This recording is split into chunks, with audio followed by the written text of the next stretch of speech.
Hey everybody, what is going on? I hope you guys are all doing well and welcome to another tutorial video. In this video, I'll be explaining to you guys how you can add your Google Maps API to your website on, whichever website you're currently making, most likely through HTML. So let's get right into it. I'll be using this tutorial by Geeks for Geeks simply to make this easier on myself because it's way too complicated for me to actually set up some HTML editor.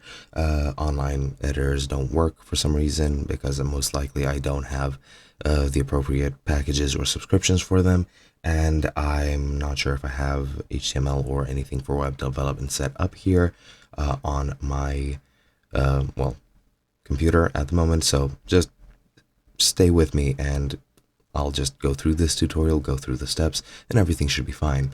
So the first step is you should generate your API key. So you just need to go to your Google Cloud Platform, and you do need to have a project active, which one has a billing address added to it, and two, it needs to have the API enabled.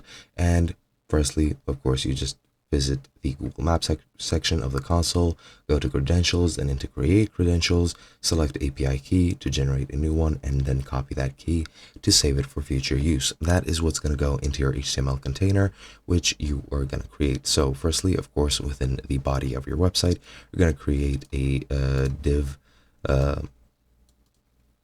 I forgot what they're called, but yeah, pretty much a section where you're going to put your map in. Of course, you can style the container to match the appropriate size you want, etc., etc.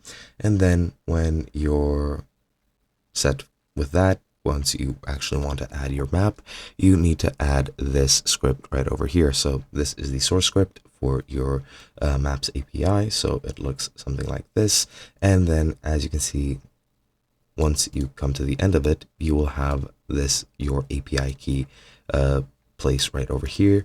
What you're going to want to do is that API key you copied, you're going to want to put it over here instead of this text. And once the API key is there, then your project will be communicating with Google Maps and you will be able to use it. Then once you're done with that, you just pretty much need to write JavaScript code to put the map inside the container and you should be good to go. And then of course you should test your map. So this is pretty much what it looks like. So you have your div over here as it has been mentioned previously, and then you add the script, which I've mentioned as well. Just replace your API key with whatever you are using. Then for script, then you need to add the actual script of Google Maps, make it function with everything you need, and once you create that, you should be good to go. And that's pretty much it. Hope you guys enjoyed, and I'll be seeing you guys in another video.